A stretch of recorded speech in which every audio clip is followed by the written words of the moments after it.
బైబిల్లో అనేక సార్లు చూస్తాము, దేవుని దగ్గరికి వెళ్ళి మనుషులు అలుగుతాం. మనుషులు అలుగుతామని చెప్తాం కాదు, భక్తులు అలుగుతామని చెప్పచ్చు. యోబు అలుగుతాడు, దేవుడు నా పట్ల కొంచెం సరిగా లేడు, ఆయన చేసే నిర్ణయాలు సరిగా లేవు. బైబిల్ ఇంకో వ్యక్తిని చూస్తాం, ఇర్మియా గ్రంథంలో ఇర్మియా గ్రంథంలో చూసినప్పుడు ఆ యూదా వారి పక్షాన ఆయన ప్రవక్తగా ఉన్నాడు. దేవుని వాక్కుని ప్రజలకు అందిస్తానికి, ప్రజల పోరుని దేవుని దగ్గర తీసుకెళ్తానికి. ఈ was just a spokes man in between. కానీ అక్కడ చూస్తూ 12వ అధ్యాయానికి వచ్చేటప్పటికి ఇర్మియా ప్రవక్త జీవితాన్ని చూసినప్పుడు చాలా కఠినంగా ఉంటుందండి. దేవుడు నలిపేస్తాడు, మామూలుగా కాదు. అఫ్ కోర్స్ ఆయన ఈ మాటలు అంటానికి కూడా చాలా అర్థం ఉంటాయి. ఎందుకంటే ఇక్కడ ఉన్నవారు ఎవరైనా సరే దేవుడు నన్ను నలిపేస్తున్నాడు అన్న పరిస్థితుల్లో ఉంటే దేవుడు ఈరోజు మీతో మాట్లాడుతున్నాడు. చాలా మందికి అనిపిస్తుందంట, దేవుడు నా పక్షాన న్యాయంగా లేడు, దేవుడు నాకు న్యాయం జరిగిస్తలేదు, దేవుడు నాకు ఏం మంచి చేయట్లేదు, దేవుడు నాకు ఏ విషయంలో జయం అవ్వట్లేదు, దేవుడేడి అన్యుడు బాగున్నాడే, లేకపోతే దేవుని పేరు పెట్టుకున్నవాడు సరిగా బ్రతకనోడు బాగున్నాడే, నేను మంచిగా దేవుని కొరకు నమ్మకంగా జీవిస్తూ నాకేం ప్రయోజనం ఉంది అన్న దాంట్లో చాలామంది ఆలోచిస్తూ విశ్వాసం తరిగిపోతున్నారు. కానీ దేవుడు అలాంటి వారితో ఈరోజు మాట్లాడుతున్నాడు.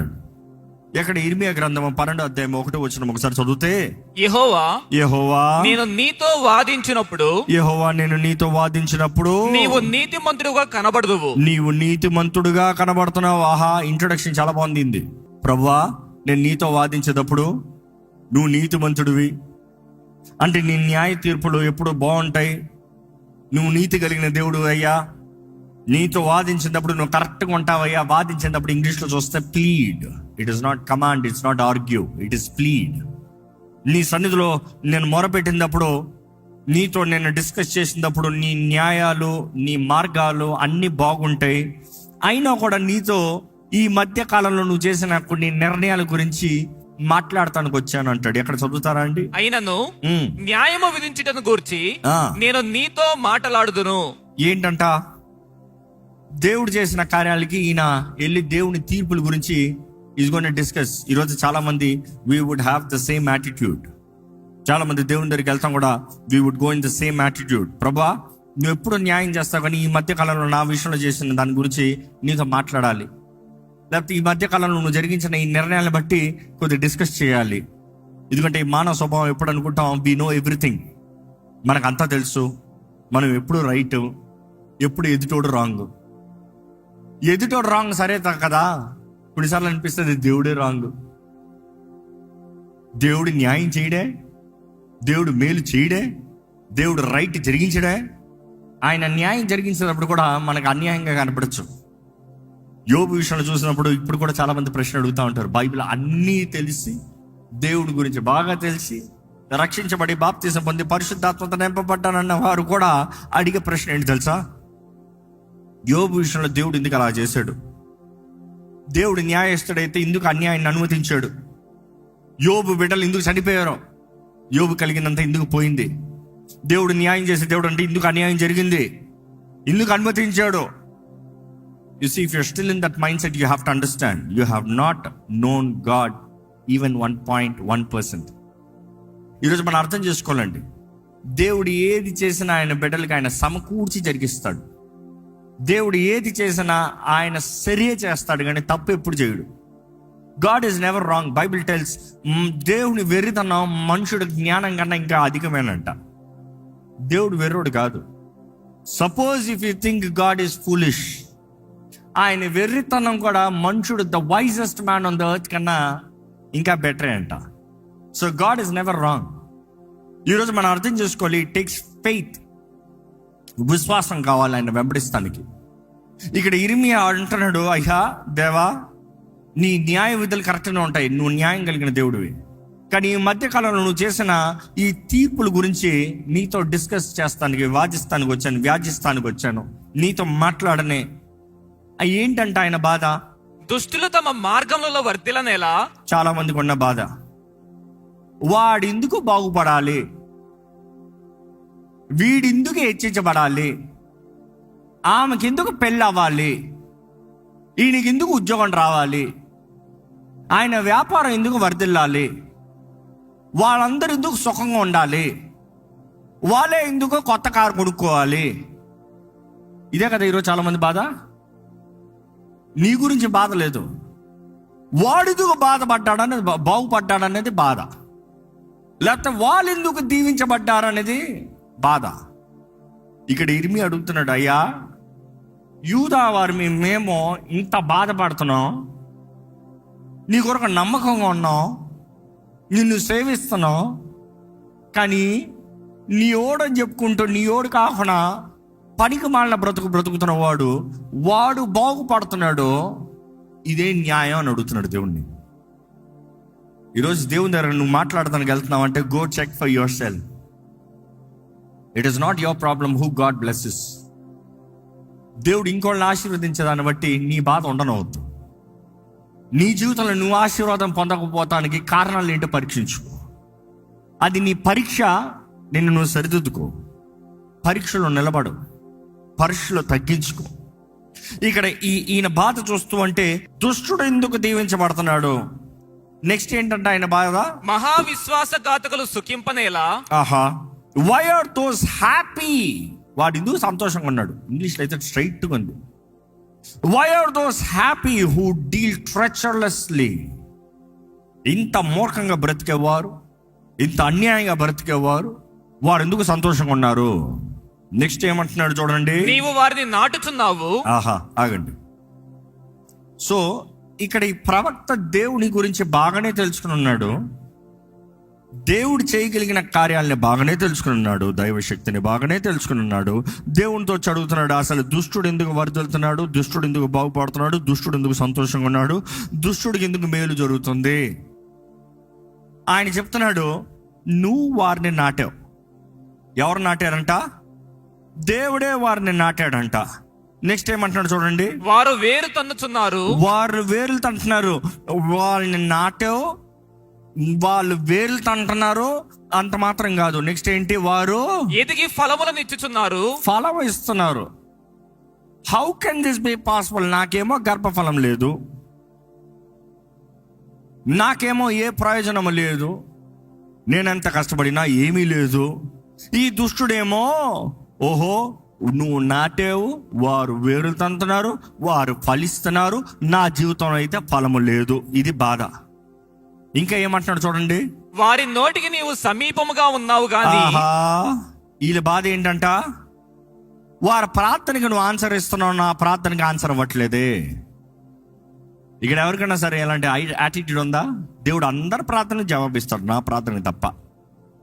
దేవుడు అందరికి దగ్గర ఉన్నాడు, నాకు తప్ప.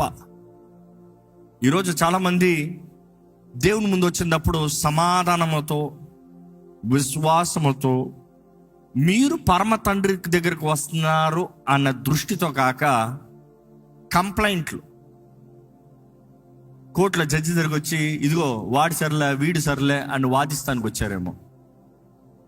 ఈరోజు దేవుడు మన జీవితాలను ఎరుగున్నాడు, మన స్థితిని అంతా ఎరుగున్నాడు, మన జీవితంలో మనం చేసిన తలంపులు, నిర్ణయాలు, పనులు, క్రియలు అన్నీ ఎరుగున్నాడు. వాటిని గురించి దేవుని దగ్గర మనం మన సంగతి తెలుసుకుంటానికి రావాలి. కానీ పక్కోడు ఎందుకు సంతోషంగా ఉన్నాడు, పక్కోడు ఎందుకు దీవుని పొందుకున్నాడు, పక్కోడు ఎందుకు వర్ధిల్తున్నాడు, పక్కోడు జీవితం ఎందుకు బాగుంది, ఇది కాదు ప్రాబ్లం. ఈయన ఇన్ఫాక్ట్ దేవునికి సజెషన్ ఇస్తున్నాడు. ఏమని తెలుసా, నువ్వు ఆ దుష్టుడు అట్లా వర్ధిల్తున్నాడు, నువ్వే నాటేవు అని చెప్తున్నాడు. నువ్వే నాటేవు, ఎందుకంటే ఎవరిని నాటేదైనా కూడా దేవుడే హెచ్చింపజేసేది, దేవుడే వర్ధలింపజేసేది. ఈయన అంటున్నాడు నువ్వే నాటావు, కానీ దేవునికి సజెషన్ ఇస్తున్నాడు. ఏమిటి తెలుసా, వాడిని పీక్ పడే, వాడిని చంపే, వాడిని నాశనం చేసేయి. మిమ్మల్ని యథార్థంగా అడుగుతున్నానంటే, మీ జీవితంలో ఎప్పుడన్నా ఎవరి నోరన్నా పడిపోవాలని, ఎవరి చేయనా పడిపోవాలని, ఎవడన్నా చావాలని ప్రార్థన చేశారా? ఏదో పాయింట్ ఆఫ్ టైం దేవా వాడు నన్ను ఇట్లా అంటాడా, నాశనం అయిపో అని చెప్పించారా? ఎందుకంటే ఇక్కడ దైవజనుడు ఏమని చేస్తున్నాడు చూడండి, యెహోవా నీవు నన్ను ఎరిగి ఉన్నావు, నువ్వు నన్ను ఎరుగున్నావు. ఈయన నీతుల గురించి మాట్లాడుతున్నాడు. నువ్వు నన్ను ఎరుగున్నావు, నన్ను చూచుచున్నావు, నా హృదయము నీ పట్ల ఎట్లున్నది నీవు శోధించుచున్నావు. వదకు ఏర్పడిన గొర్రెలను వలె వారిని హతము చేయుము. వాళ్ళని ఏం చేయాలంట? హతము చేయు. చంపే. వాళ్ళు ఒక్కొక్కరిని చంపే, వాళ్ళని నాశనం చేసేయి, వాళ్ళని నాశనం చేసేయి. అదే సమయంలో దేవుని దగ్గరకు వచ్చినట్టు, నన్ను నువ్వు చూస్తున్నావు, నన్ను నువ్వు ఎరుగున్నావు, నేను ఎంత గొప్ప ఉన్నో నీకు తెలుసు. ఈరోజు చాలామంది దేవుని దగ్గరకు వచ్చి పరిశీలన ప్రార్థన, వారి గొప్పతనం గురించి మాట్లాడుతూ ఉంటారు, వారిలో ఉన్న నీతుల గురించి మాట్లాడుతూ ఉంటారు. దేవుని సన్నిధిలోకి వచ్చిన మనము get to know you are entering into the x ray machine, you are stepping into the MRI scan. దేవుని సన్నిధిలో వచ్చే దేవా నువ్వు సరెండర్ చేసినప్పుడు యు ఆర్ కంప్లీట్లీ స్కాన్డ్. కొన్నిసార్లు రిపోర్ట్స్ వచ్చేంత వరకు వెయిట్ చేయాలి. నీ చేతులకు రిపోర్ట్ వస్తానే టైం అవుతుందేమో, కానీ స్కాన్ చేసే వ్యక్తి వెంటనే చూసేస్తున్నాడు. నీ ఎంఆర్ఐ స్కాన్ చేసేటప్పుడే అక్కడ చేసే ఆ టెక్నీషియను ఇదేదో లోపం ఉంది అక్కడే చెప్పేస్తాడు. కావాలంటే something is wrong there. No, when you're in the presence of God, God knows you inside out. కొన్నిసార్లు నీ రిపోర్ట్ లేట్ అవ్వచ్చేమో, ఒకరోజు పడతాడు అంటాడు. నిమిషంలో అతను చూడగలిగాడు, ఒక రోజు నీకు పడతాడు అంటాడు. Sometimes your result, your proofs are coming late. But then దేవుని సన్నిధిలో ఉన్నప్పుడు not about your own righteousness. ఈరోజు చాలా మంది విశ్వాసం ఎలా ఉందంటే, ఇతరులతో పోల్చుకుంటే నీకన్నా నేను బెటర్లే, వీళ్ళకన్నా నేను బెటర్లే, వీళ్ళకన్నా నేను ఎక్కువ ప్రార్థన చేస్తానులే, వీళ్ళకన్నా నేను ఎక్కువ గట్టిగా ఆరాధిస్తానులే, వీళ్ళకన్నా నేను మోకరించి నా చేతులు పైకెత్తి నా జీవితాన్ని దేవుని చేతులు సమర్పించుకుంటానులే.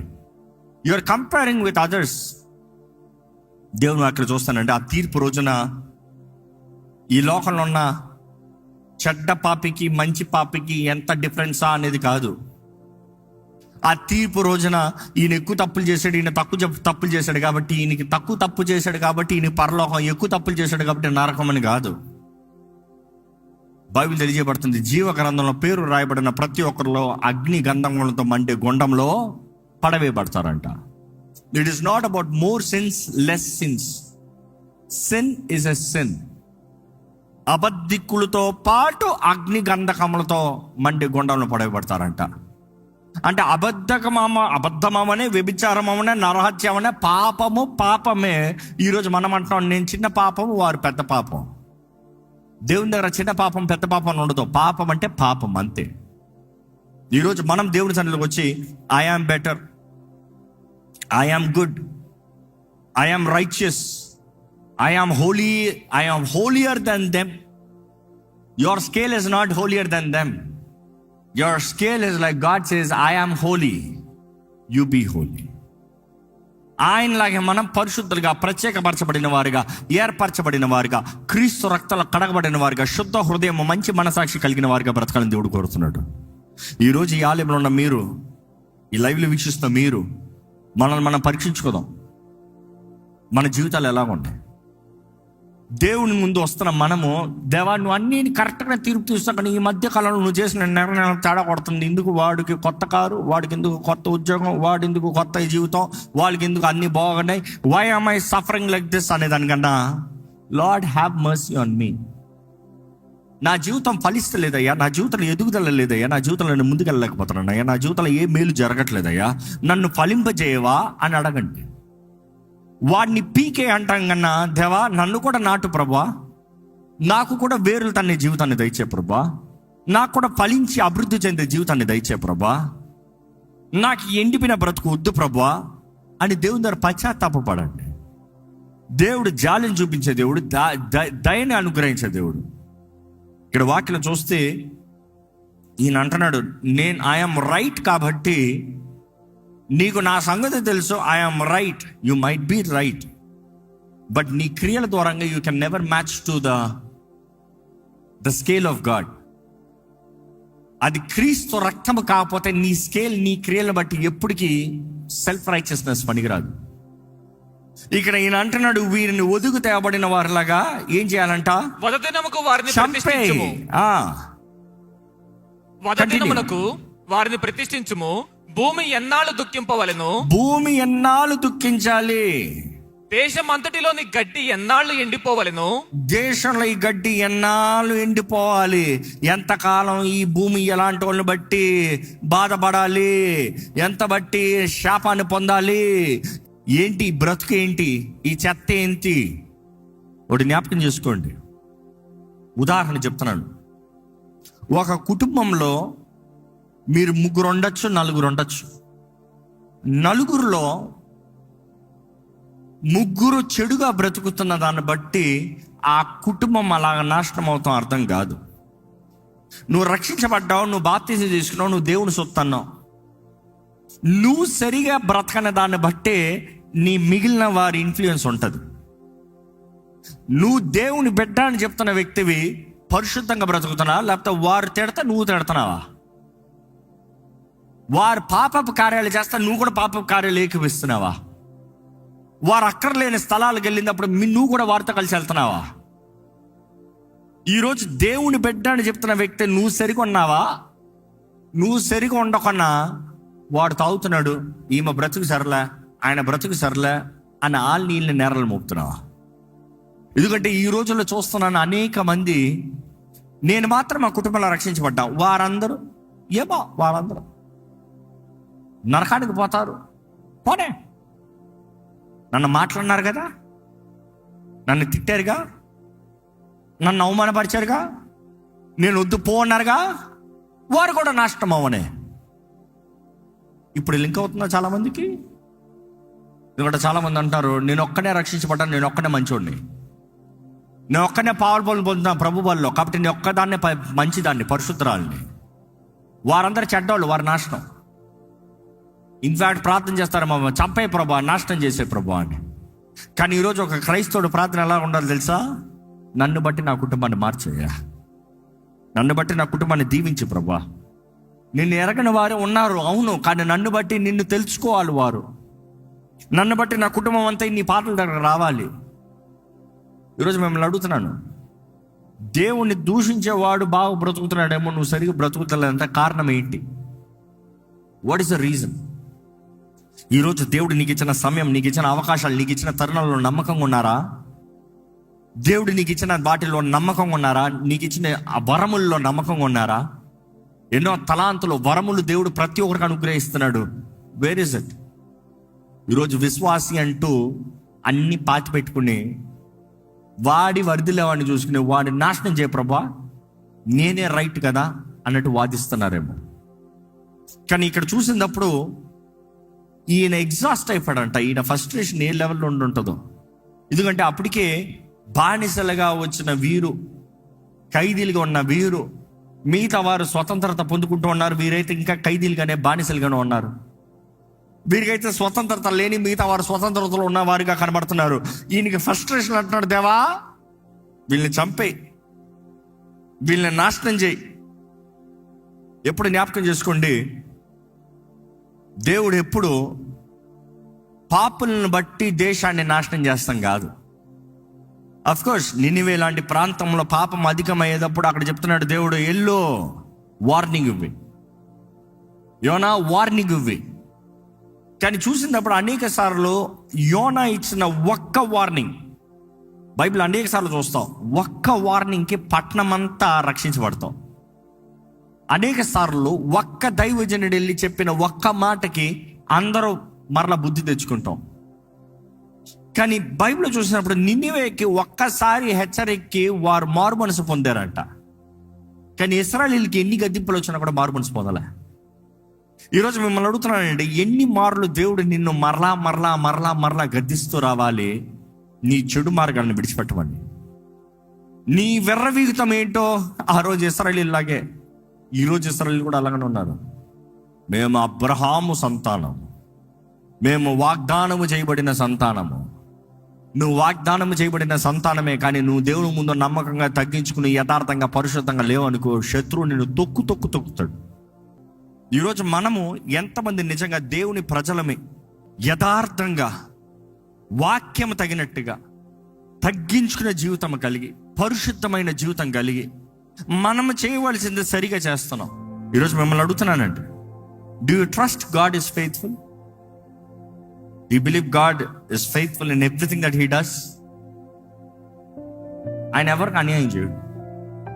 Stop being jealous of others. Stop trying to judge God. నువ్వు అన్ని బాగానే చేస్తావు కానీ ఈ మధ్యకాలంలో నువ్వు చేసిన నిర్ణయాలకు వచ్చావు, దా ఇన్వెస్టిగేట్ చేద్దాం దా. ఎందుకంటే ఆయన టైటిల్ అలాగే ఉంది. It really caught my eyes. ఆ ఫస్ట్ స్టేట్మెంట్, దేవా నీ అన్ని బాగానే ఉంటాయి కానీ ఈ మధ్యకాలంలో నీ నిర్ణయాల గురించి వాదించాలి, మాట్లాడుకోవాలి మన రా. వాడు ఎందుకు బాగుపడుతున్నాడు, వీడు ఎందుకు బాగుపడుతున్నాడు, వాడిని చంపే, వాడిని తెచ్చి నాశనం చేసేయి. దేవుడు అన్నాడు, అయ్యా నీ ఇల్లు ఇలా ఉంది, కారణం ఏంటంటే యూదా వారు నా మాట వినలేదయ్యా, వీరు నాకు విరోధంగా తిరిగారయ్యా. నేను తప్ప మీకు వేరే దేవుడు ఉండకూడదంటే బయల్ని అశ్వరోత్రం తెచ్చి పెట్టుకున్నారయ్యా. నాకు తప్ప ఎవరికి మొక్కకూడదంటే అందరికీ మొక్కారయ్యా. నా మాట మీ నోట్లో ఉండాలంటే నా నామం కాకుండా వేరే నామాలు పలుకుతున్నారయ్యా. God was upset. దేవుడు అయినా కూడా ఐ విల్ రిస్టోర్ అనే చెప్తున్నాడు. ఈరోజు మీరు జ్ఞాపకం చేసుకోవాలి, మన జీవితము దేవునికి అంగీకారంగా ఉందా? మన జీవితము ఆయన వాక్కుకు తగినట్టుగా ఉందా? Do you have assurance in life? నమ్మదగిన దేవుడు అష్యూరెన్స్ ఉందా? మీరు దేవునితో సరిగా ఉన్నారా? బుక్ ఆఫ్ జెర్మియా చూస్తే చాలా ఏడుపు వచ్చేస్తుంది, చాలా కఠినంగా ఉంటుంది. దేవుడు ఆయన్ని చేయమన్నది కఠినంగా ఉంటుంది, ఆయన శపించుకునేది భయంకరంగా ఉంటుంది. ప్రవక్త తను శపించుకున్నాడు అంటే ఉంటుంది జెర్మియా. ఇన్ఫాక్ట్ ఎక్కడ ఇర్మియా గ్రంథం 15 చూస్తే ఆయన ఇప్పుడు వద్దులే కానీ డిప్రెషన్లోకి వెళ్ళిపోతాడు ఆయన. ఓ విస్ మీ, నాకు నాశనం, నన్ను కన్న తల్లి, అయ్యో బాబోయ్, my mother that you have born me.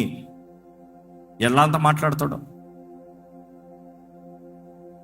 Depression అనేది అనేక సార్లు మనం ఎక్స్పెక్టేషన్స్ మీట్ అవునప్పుడు కలిగేది.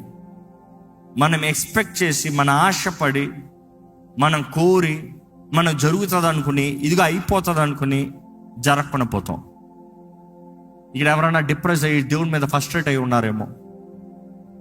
దేవుడు ఈరోజు చెప్పేది, నిన్ను నువ్వు పరీక్షించుకో, నీలో లోపాలు ఉన్నాయో చూడు, నీలో తప్పులు ఉన్నాయో చూడు, నువ్వు ఎక్కడన్నా నా మాట, నా చిత్తానికి విరోధంగా పోయో చూడు. Check yourself, what is holding you back? ఏంటి నిన్ను వెనక్కి లాగేది ఏంటి? నేను నా దగ్గర నుంచి దోచుకున్నది ఏంటి? దేవుడు సమస్తము తిరిగి ఇవ్వగలిగిన దేవుడు అండి. మిడతలు తినివేసిన సంవత్సరాలు కూడా సమయాన్ని నీ తిరిగి ఇవ్వగలిగిన దేవుడు. ఈరోజు నీవు నమ్మినట్లయితే ప్రభు మీద ఆధారం చేసుకుని, ప్రభుని ఆధారంగా చేసుకుని ప్రభు పాదాలు పట్టుకోండి. దయచేసి స్థలంలో ఉంచుతాము. మీ హృదయాన్ని ఒక్కసారి పరీక్షించుకోండి. దేవుడికి విరోధమైంది ఏదైనా ఉందా మీ జీవితంలో? దేవునికి విరోధమైన మాటలు, క్రియలు, తలంపులు ఏమైనా ఉన్నాయా మీ జీవితంలో? యేసు నామాన్ని ధరించిన వారు ఉన్నారేమో, కానీ నామం మాత్రం కాదు, పరిశుద్ధాత్మ నింపుదల ఉండాలి. పరిశుద్ధాత్ముడు నీలో ఉన్నాడా? పరిశుద్ధాత్మ శక్తి నీలో అనుభవిస్తున్నారా? పరిశుద్ధాత్మ ద్వారా నడిపించబడుతున్నారా? సత్య స్వరూపి, సత్య మార్గంలో, యేసు అనే మార్గంలో మనల్ని నడిపిస్తాడు. యేసు ప్రభు చెప్పాడు కదా, నేనే మార్గము, జీవము, సత్యము. ఈరోజు మనం నిశ్చయంగా ఆయన చిత్తములో, ఆయన తలంపులో నిలబడితే, ఆయన మన కొరకు తలంచిన కార్యాలు, కంటికి కనరానివి, చెవుకు వినరానివి, హృదయంకి గోచరం కాని కార్యాలు ఆయన ఆత్మ ద్వారంగా మనకి తెలియజేస్తాడండి. గడ్డిలాగా మురిసి ఇంతలో కనబడి అంతలో మాయమనే వారిని చూసి do not compare your life. దేవుని వారికి తెలియజేస్తుంది, వారు గడ్డిలాగా వేసిస్తారంట, పచ్చగా కనబడతారంట, కానీ చూస్తూ ఉంటేనే ఎండిపోతారు. అలాంటి జీవితం కాదు దేవుడు నీకు కోరేది. నీవు సారవంతమైన జీవితం, ఫలించే జీవితం, విలువ కలిగిన జీవితం. ఈరోజు నీ జీవితంలో సమాధానము, నెమ్మది, తృప్తి, ధైర్యం కలిగి ఉండాలని దేవుడు ఆశపడుతున్నాడు. Not materialistic things that gives value. నిజంగా క్రీస్తుని కలిగి ఉంటాం, క్రీస్తు ఆత్మ, పరిశుద్ధాత్మతో నింపబడి ఉంటాము. ఆ పరిశుద్ధాత్మ శక్తి ద్వారా నడిపించబడతాము. అప్పుడు నీ ఆత్మ వర్ధిల్తున్న రీతిగా నువ్వు అన్ని విషయంలో వర్ధిల్తాము. ఈరోజు జ్ఞాపకం చేసుకోవాలంటే, నీ ఆత్మ వర్ధిల్లకపోతే నువ్వు ఎందులో వర్ధిల్లేవు.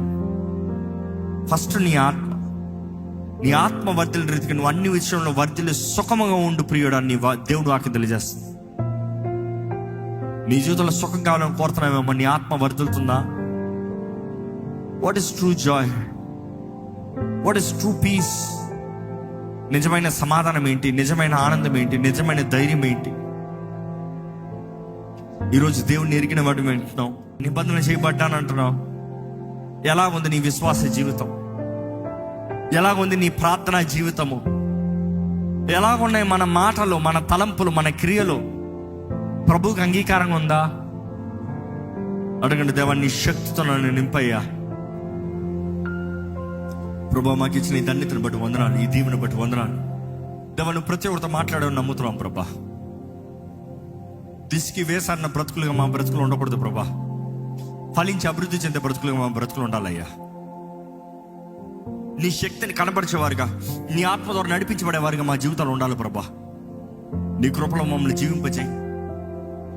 ఆత్మ వరములు మాకు అనుగ్రహించు. ఫలించే బ్రతుకుడు మాకు అనుగ్రహించు. అభివృద్ధి చెందే జీవితం మాకు దయచే ప్రభా. నీకు విరోధంగా పోయి ఏమి చేయలేమయ్యా. నీవే మా దేవుడు, నీవే మా రక్షకుడు, నీవే మా సర్వమును ప్రకటించుడుగా. దేవా మా చేయి పట్టుకుని నడిపించాయా, మా కుడి హస్తాన్ని పట్టుకుని నడిపించు ప్రభా. శత్రు సమూహం అంతా వచ్చిన మాలో నీ ఆత్మ ఉంటే, మాలో ఉన్నవాడు లోకంలో ఉన్నవాడు కన్నా గొప్పవాడు అని మేము ధైర్యంగా చెప్పగలుగుతాం కదయ్యా. దేవా ఇక్కడ ఇంకా రక్షణ పొందని వారిని చూడండి. ఇంకా పేరు జీవగ్రంథంలో రాయబడిన వారిని చూడు ప్రభా. రక్షణ పొంది దిగజారిపోయిన వారిని చూడు ప్రభా. నీ ఆత్మ ద్వారా పురుగొల్పు, నీ ఆత్మ ద్వారా దర్శించు. ప్రతి ఒక్కరు రక్షించబడాలనేదే నీ ఆశ కదా ప్రభా. మమ్మల్ని వెతికి రక్షిస్తానికి ఈ లోకంలోకి వచ్చావు కదా ప్రభా.